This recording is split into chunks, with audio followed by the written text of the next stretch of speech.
Welcome back to the Nick and Sanjee podcast, where we share our tips and tricks on how to start and grow a YouTube channel as we ourselves go on that journey. How are you today, Nick? Not too bad. I've got a little bit of a tingle in my throat, but I'm very excited for this episode. So keen to get into it. How are you feeling? Feeling good, feeling good. Yes. I hate it when you have that tingle and you know it's going to cause something possibly. Yeah. Let's see how we go. Yeah. We've got an exciting episode today on what you can do to really unlock your YouTube growth.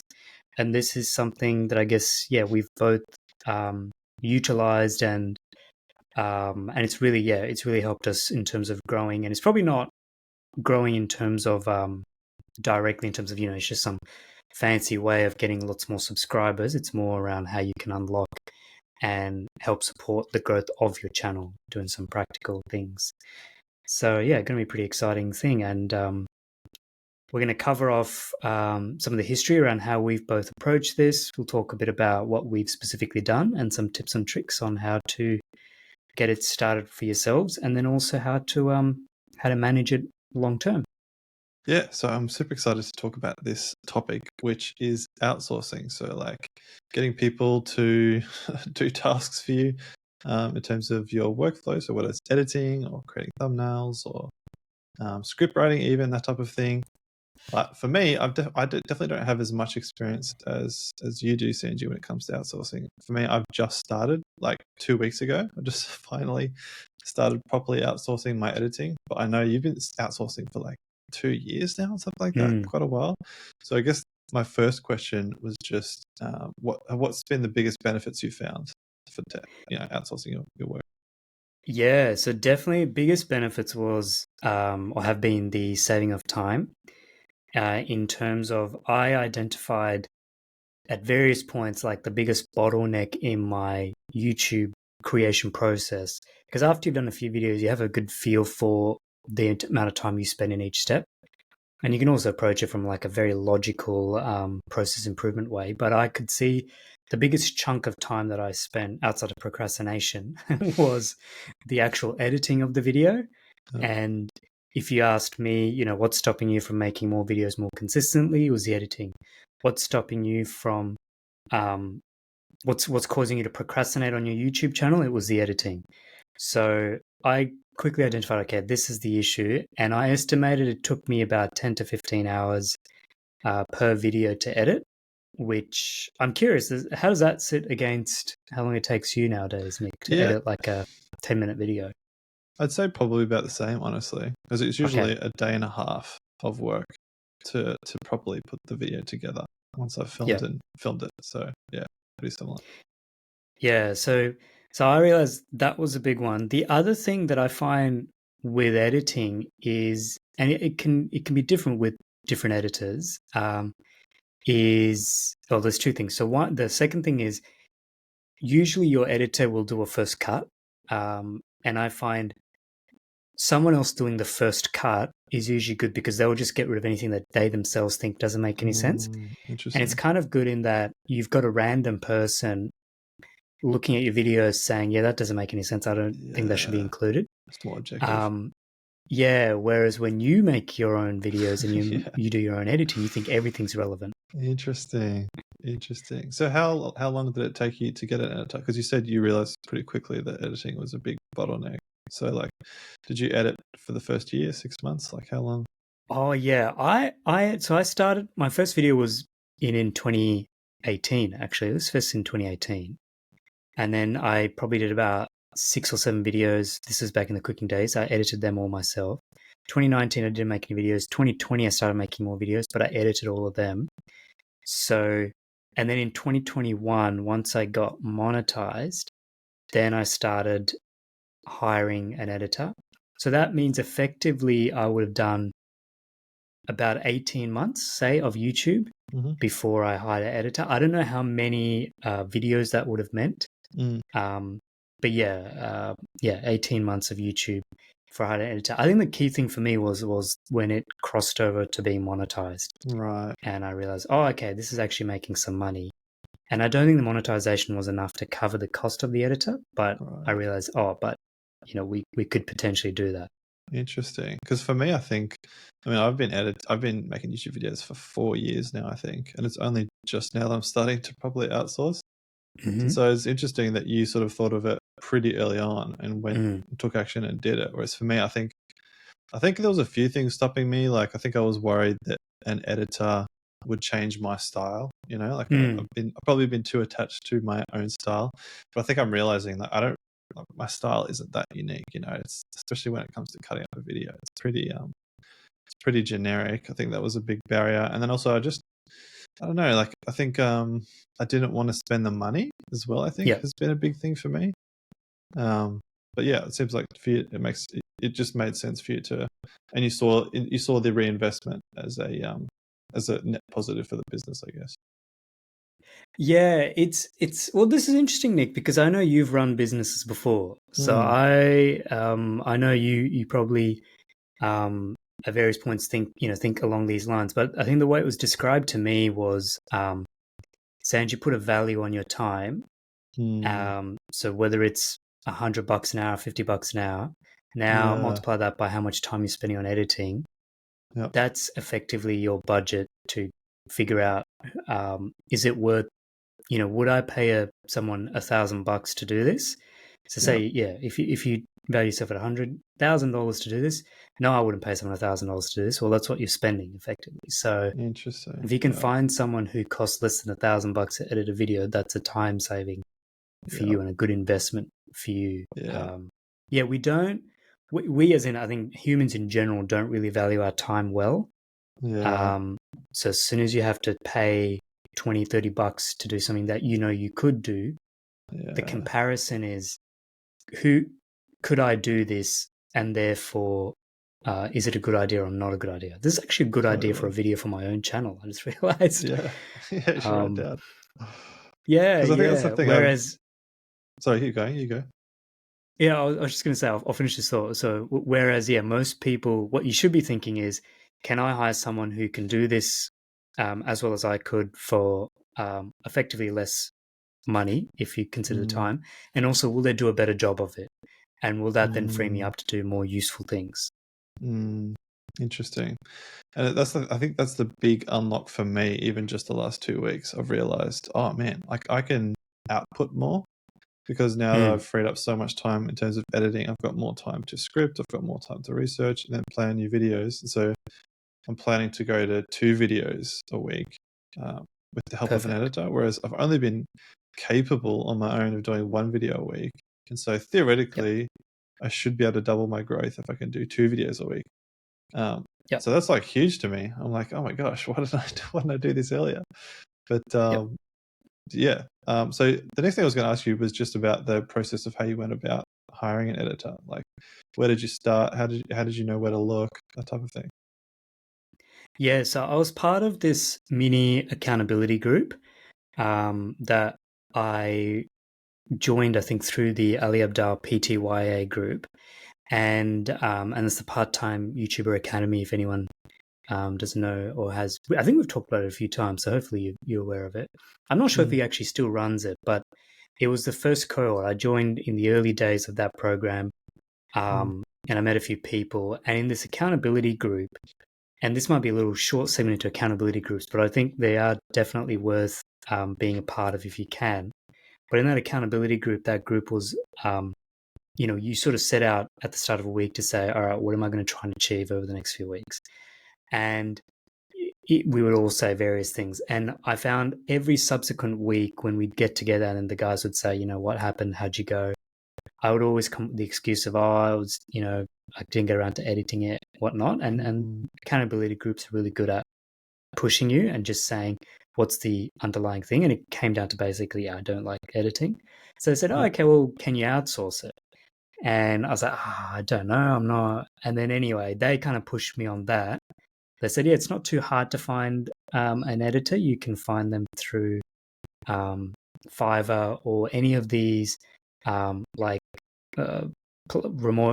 work platforms, or these small packages of work platforms where you can hire someone to do a single job. Is there a technical term for those platforms, Nick? It's just escaped me.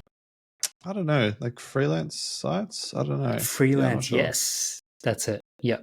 So it's one of those remote working digital freelance sites, and I think I used Fiverr as the example. Yep. And yeah, I went on there, and I think it was actually some Ali Abdaal tips where they said, here are some tips on how to approach it. So the first thing I did was I just hired 3 editors up front, and got them all to edit the same video with the same Right. kind of instructions from me. Yep. And I think that's a really good way where you can actually compare Yeah. people in kind of a fair way, really, in a way. But yeah, I found that was a good way to communicate to everyone. And it was a variety of people from different backgrounds. I think broadly the costs were sort of the same. I think one was a bit cheaper than the other two. And yeah, Yep. put it out. They came back. Some of them asked more questions than others, and that's always a good kind of test for you to see, oh, how good were my instructions? Because one of the things you learn when you do outsourcing, like Nick, you've got experience in this when you've hired people, but if you've never hired someone, if you've never run a business, the whole idea of delegating a task to someone can be quite a new and bit of an intimidating thing. So you Yep. get used to it in terms of writing out your clear instructions. No one can assume, no one can guess what's in your head, so you have to put it all down. And I found that was a good way for me to also learn how to actually delegate well. But I sent out those instructions, they came back. Some of them did a really good job where they would have a look at your other videos and be like, all right, I've tried to do it in your style. And then one of the other people was quite, because with my videos, there's an element of you have to add a lot of extra stuff to the video. So Right. you have to add a lot of extra like graphs and Yep. tables. My videos are Yeah. side by side comparisons, all that kind of stuff. Not as much Yep. B-roll, but yeah, a lot of, on-screen stuff. Yep. So what I usually do is I have like a PowerPoint deck or some kind of Google deck, and I'll say, this is relevant for this is relevant for that. So Right. I gave that to these different editors, and different ones kind of either used it or sort of put it all in the wrong place and various things like Mm. that. And I realized, oh, okay, so that's something I can either do better at, or maybe the quality of the editor kind of Yep. reflects that. Yep. So what I ended up with was going with a particular editor who probably wasn't as strong with their ability to understand like intuitively where to put stuff, but was very flexible in terms of like just doing things in a certain way. And they're very capable as well. Like I could just say, can you make me a transition like that person's video? And they'd say, yep, Right. I can do that. And they just get it Gotcha. done.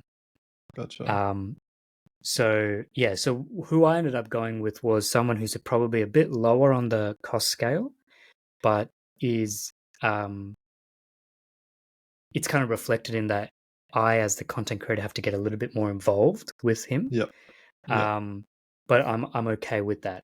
I can Right. imagine though, like someone like an Ali Abdaal, millions of dollars from a single channel, he can probably afford to hire a more high end editor who he Mm. just gives all the files and they can Yep. just figure out where and what they're referring to and just do it all. And he just has to Yep. come in every once in a while. Yep. Whereas me and my editor, we go backwards and forwards maybe 2 or 3 times.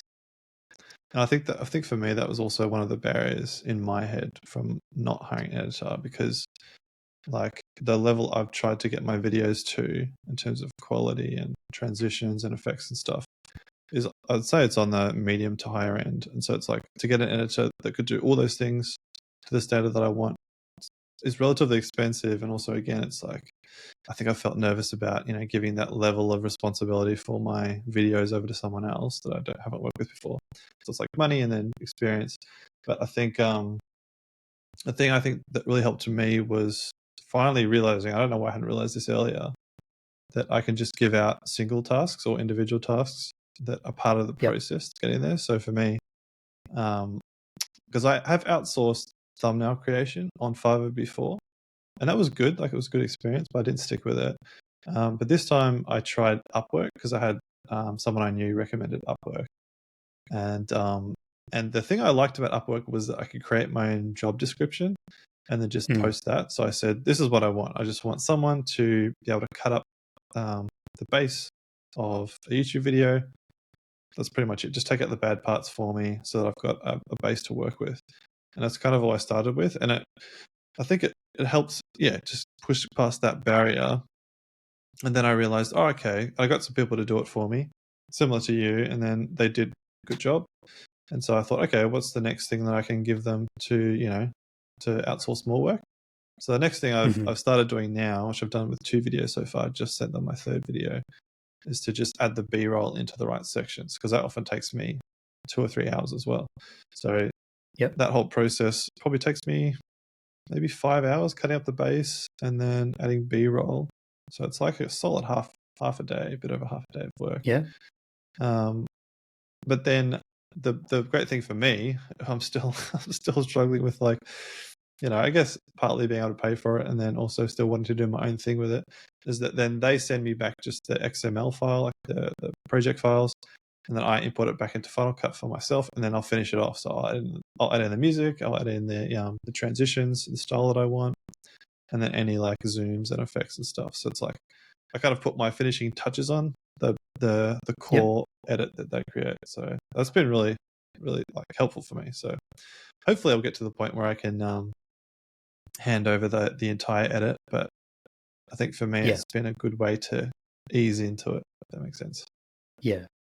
I think that's the thing is, like, I think it was easier for me because I really didn't like editing, and I wasn't very good at it. So my expectations were quite low in terms of what a good edit is. Like, it just has to be cut well, get some good on-screen stuff, and that was it. So that helped a bit, and I think my style of videos, like the personal finance space, it's not fancy videos. It's very much just, and I think it's probably reflected in our terrible retention as well. And like, if you look at like a Graham Stephan video, like, it's phenomenal how basic it is. Like, as people who can make videos, we watch them, we're like, oh, actually, that's not too hard to do. And yet he's gone to that state. Like, you think Ali Abdaal probably his team puts in way more effort than they probably need to. Yeah, it's true. It's true. And then you've got the other extremes, like the Peter McKinnons and the Casey Neistats, where they are they do so much in terms of either the storytelling or the work with the camera. Yeah. But a Casey Neistat video is actually not a complicated edit in terms of on-screen stuff, transitions. It's like, it's a storytelling. Just really good storytelling. Yeah. So and then I think over time, what I've found, which will hopefully help you as well, is you build up a bit of a relationship either with that particular editor, or you build up what you want, and you can either do things like checklists for them or have like gold standards. Right. And that way they'll know, oh, okay, yep, so that's what he wants. He also wants to have that. He wants to have that. And like, I've noticed my editor has picked up on things, and they just kind of, when they send me back a file, they've already done a couple of things that I've asked them a couple of times in the past. And they're like, yep, I know he will ask for this, so I'll just put that in. Interesting. So I think, over time you'll find they'll optimize for you. That's another thing I was going to ask you about, was just your workflow. Like, could you summarize briefly what the workflow looks like for you? Because I think I'm still developing what that looks like for me, and what would that look like for someone who's just getting started, I guess. Yeah, so with me and my editor, I do the recording, I then upload the file on Google Drive. I let him know through WhatsApp that there's a file coming. We have a shared folder, obviously, and he'll download it from there. He'll do a first cut, send it to me. And that's it's very valuable first cut, because my shoot ratio is something like 4:1 or something. Like, for a 10-minute video, I've usually shot about 40 minutes of raw content. Right. So he does a really good trimming down of everything that's irrelevant. And I used to make mental notes about, I hope he doesn't delete this. And then I'd go back and I'd watch and I'd forget about it, and I'd be like, what he's given me is actually perfect. So I've now started to trust him quite heavily in terms of saying, whatever he sends me as the first cut is probably where we're going to start from. Like, I've got nothing in my head about, I really want him to include this, because if he doesn't think it's worth it, then it's probably not worth it. Yeah, interesting. That's so and interesting. he's also very capable. What he also does effectively, because we assume, and it probably is usually the last take on a segment is the best take. So I think he also, to some extent, does that, where he just makes sure he only gets the best take of every segment that you talk to and stitches it all together. Right. From there, I start up a Google document, and on there, I'll just go through per timestamp and say, between this minute and this minute, cut this section. That's not relevant anymore. Between this minute and this minute, insert this screenshot of this table. He'll do that. And then I can also get more specific around saying, and crop my face in, now crop my face out, put a slow zoom in, put a slow zoom out, all those kind of little things. Other times I'll say, do a transition like Ali Abdal, this video here, and he'll just do it. Yeah. Well, oh, Nice. awesome, okay. And then over time, what I've found is I've built up a bit of a library on things as well. So it did get a bit complicated at times.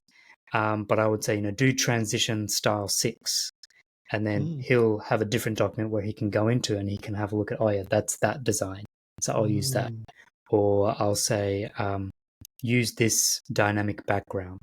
And I've already got a folder in there for him to download and use. So he can pick that up. So we built that up. I'm also trying to build up a bit of a B-roll library. And then I can just say, insert some B-roll of this or that. And it's mainly either stuff I've downloaded for free or my own organic B-roll. Yeah. Yeah. Interesting. And we'll do that 2 or 3 times. So I'll say to him, okay, I've done the document. Can you go and make edits based on that? He'll say, yep. And then he'll send me a new file. We'll have a look and I might do a final set of tweaks and changes and then send it off. And then he'll give me the final copy and then that's it.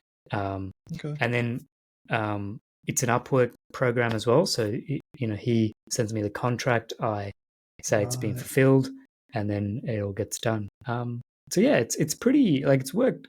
Well, I haven't actually looked, but we've probably done definitely 50 videos, maybe even 100 videos together. So wow. I'm always very nervous of him ever leaving me. And then I have to, you build up a good relationship with an editor. I might have to get a second editor as a backup. But yeah. Yeah. That's pretty interesting. And it's also, I find that such a good point about, like you saying, how he'll cut out stuff that you might not have thought to cut out. And, that base edit is kind of a good place to start. And like you said, it's because it's from, a relatively objective third party or other person who isn't you. And I think even for me, thinking back to the early days of YouTube and even watching back some of my old content, there's so much stuff. It's like, oh my gosh, I should have cut that out. I went on way too long about that. So even in terms of early growth, like outsourcing editing would probably help you grow faster because your actual videos will be better because someone else is editing it and you're not you're not so attached to it.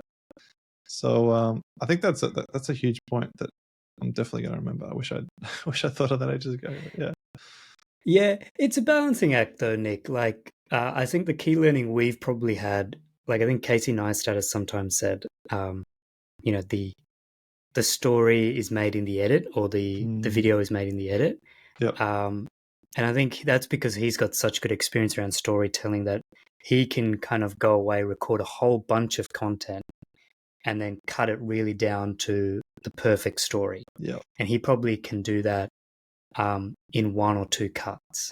Whereas I think you and I in our journeys, it's more of an iterative process where all right, let's get rid of first all the obvious mistakes and then watch and be like, okay, maybe I don't need that bit. I don't need that bit.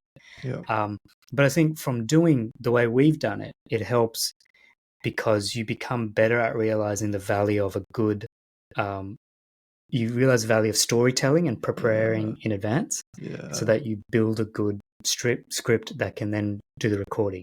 Because you realize, yes, you can make a 10-minute video by recording for an hour and then just really cutting it down. Or you can make a 30-minute video or a 20-minute video, and because you've thought it all through, you only have to cut a couple of sections out and you get down to 10 minutes. So I think there's some value, unfortunately, in the long way we did it, but it's not ideal. Well, on that, do you think, how soon would you recommend it, or if you could go back, how would you have changed the amount of time you spent editing your own videos or would you have started like hiring earlier? I think for the design for my style of video, probably I would have still spent 12 months Mm-hmm. of creating content, and then switched to using an editor. All right. Definitely, I would say everyone definitely needs to edit their videos at least for a little bit of time, just to know the process, know the cuts, know what to ask for. It's like it's always hard to delegate something you yourself don't know. Mm, So there's a bit of time that you should spend doing it yourself. mm, Then after you know how to edit a video, then you're probably in a good place to outsource it. yeah. So I think, yeah, we've both reflected we probably spent a bit too long on it, but I would have done it maybe a little bit sooner once I knew I was confident I was on track to getting monetized. Gotcha.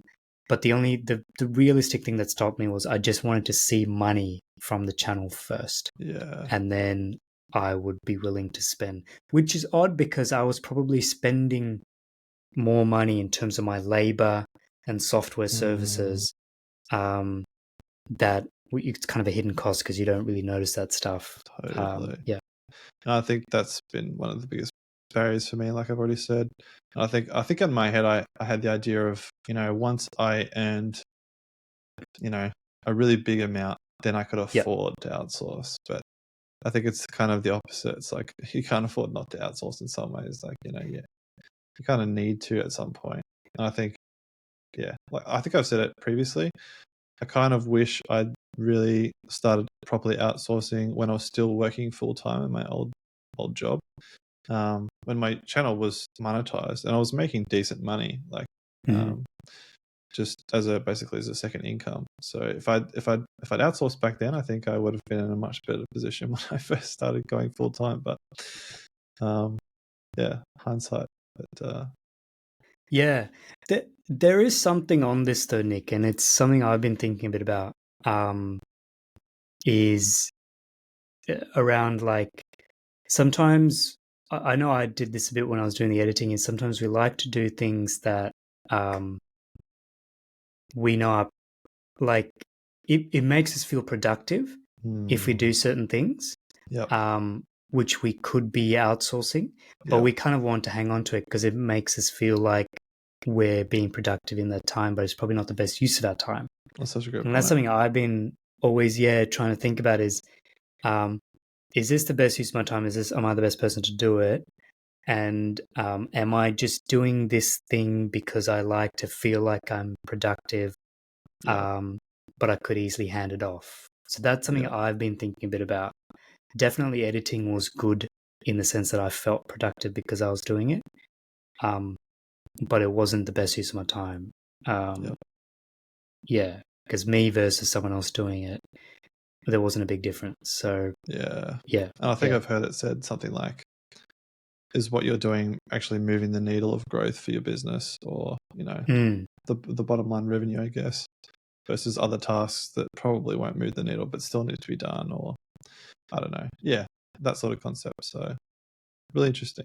Very interesting discussion. Thinking about it essentially from the point of view as me and my younger self looking back, in terms of what I might have done differently, I think I probably would have still edited, like you said, for probably 12 months, maybe a bit longer, just because I actually do enjoy editing, but I would have outsourced a lot earlier. Essentially, just that I think I would have outsourced earlier, especially when I'm still working full time, in order to just compound the growth of my channel a lot faster. How about you, Sanjee? Like, what's the key takeaways for you? Yes, similar. So I think I would have tried to put a dollar value to my time and tried to understand, like we just touched on towards the end there, around what's the best thing that I can do for my YouTube channel.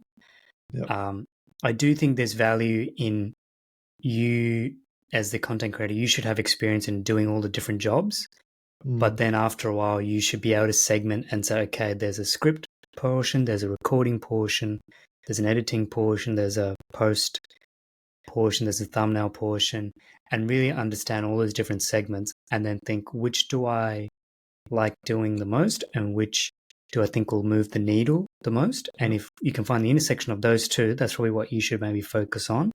And then everything else, if you can try to outsource that to someone who can actually do it. And most people that you're outsourcing to, they're doing it for a variety of people. They've got a variety of experience, so they'd be very good at actually doing a job. And Yep. the cost of outsourcing nowadays, it's all like per event kind of thing. It's all transactional. So you only need to outsource to someone once and then you get a feel for if they're good. And then you can cut the relationship if they're not. So it's not like you're hiring an employee and you got to stick to Yeah. them for 3 months. You literally send this person $50, $100 and say, give this a go. They'll come back with a product. You decide if you want to keep using them or not.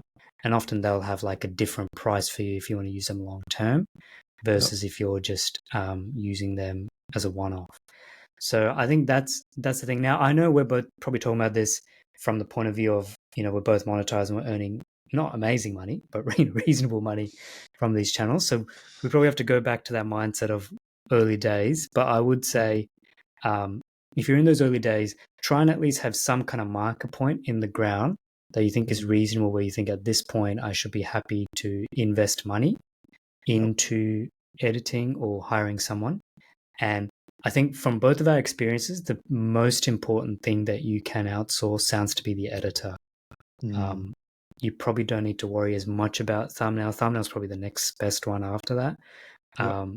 Maybe script writing, you should probably hang on to a little bit more before you outsource that. But, the end point is people like Ali Abdal, who are, I'm pretty sure he's right at the end. So someone else does the script for him. He just sits down. He's the talent probably for his own channel. He sits down, looks at the notes, talks to it, and then Yep. hands it off to someone else, and it's done. So Yep. all he's thinking about is recording, which is great. I would love to get to that point. Yeah. If someone Totally. else just said, these are the dot points, Sanjee, freshen Yeah. it up a bit, do what you want, and you just turn up and you hit record, Yep. I'd be making 100 videos a week if that was it. I don't know what Ollie's problem is. I don't know why he can't pump out 5 videos a week. What's he doing, Ollie 3? Good grief. But yeah. Yeah, that's really good. I think the other last key takeaway for me, I think, is just remembering that learning that I don't have to outsource the entire process from the get-go. Yeah. Like I can just outsource the parts that I'm comfortable with and then get a feel for it and then just progress from there. So, because I think that was a big thing that stopped me. I thought I would have to give someone all my raw files and then have to grade it and, edit it and add the effects and everything from start to finish. But realizing that, actually I can just give them, a segment of that process and then just start there. I think that's been a big unlock for me. So really interesting chat. So you have a tip of the week, Sanjee, this week. What's the tip of the week? I do. And thank you everyone for staying this long to the tip of the week segment, because I know I usually am meant to do a little intro at the start, but I didn't. So, but the tip of the week this week is actually accountability partners. So this is something Nick and I have discussed at various points, and I think we've been we've been included in various accountability partner groups for our YouTube channel, and there's a lot of value in these. So the idea here is you just have someone else or a group of other people who are also making YouTube videos. You sit down once a week and you say, these are my targets that I want to try and achieve. This is what I want to try and do this week. I want to record one video, I want to edit one video, I want to script a video. And then you just get back together again a week or a fortnight from then and just check in with each other and just say, how'd you go? What happened? And you basically trying to find a way to have someone that will hold you accountable to what you set out to do. Because it's a content creation program, you have no real boss. You have no one who you really need to report back to. And that's one of the advantages of actually being in, a corporate structure, is you've got people who kind of check up on what you said you will do. But when you're outside of that and you're doing, something as a side hustle or for fun, it can be hard to gain traction. So an accountability group is a really good group where they'll just say, oh, so Sanjee or Nick, you said you're going to edit a video. Why not? What happened? And I can say, for me, in those initial days of YouTube when I felt like it wasn't going anywhere, being part of an accountability group helped me really stay focused on the things that mattered.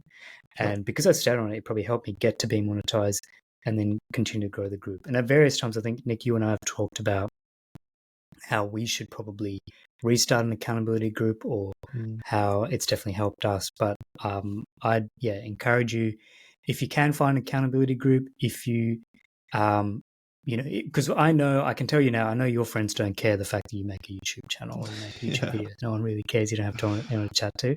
Yeah. Maybe we can start one, Nick, for other people. Yeah. Hey, leave a Yeah. comment in the chat below, or in the Definitely. send us a note to say, hey, I'm keen to be part of an accountability group. Yeah. But yeah, that's the tip of the week. Find one, be a part of one, and take it seriously. Like having a relationship, like a friendship with another content creator, I think just makes a huge difference. Even just in terms of inspiring each other to keep going. Like I think that's what I've really valued about our friendship. Has just been like that sort of shared inspiration. Like, okay, Sanjee's doing a great job with his channel. It inspires me to keep going with my channel. And as well, I think I've noticed, I think especially now that I'm full-time in content creation, but even before I was full-time, like I just don't know many people who do it and can really relate and understand, the struggles and ups and downs and stuff. And so being able to chat to someone, just, even just casual conversations about what it's like and, the struggles you face and that type of thing, I just find really, really valuable. So if you are a content creator who's, doing it solo, I definitely encourage you to find just one other content creator that you could build a friendship with. I think it goes a really long way. So that's the end of our episode today. But where can people find you, Sanjee, online? Yes, you can find me at Sanjee Sen on YouTube and sanjeesen.com on the website, and also Sanjee_investing on Instagram. And I've also tried to kick off a little bit on Twitter, trying to write a little bit consistently. So Nice. Sanjee Sen on Twitter as well, and you can find me there. What about you, Awesome. Nick? I'm on YouTube, Nick Kendall, and then my newsletter is Create Better. You can sign up using the link in the description. Awesome. And please do check out one of our other episodes, especially the one around our targets for this year, where we're talking a bit about how we want to try and achieve a certain level of income. I think that's going to be quite an interesting one, especially we'll revisit that mid-year, but check that out. We'll see you in the next episode. Bye for now. Bye for now.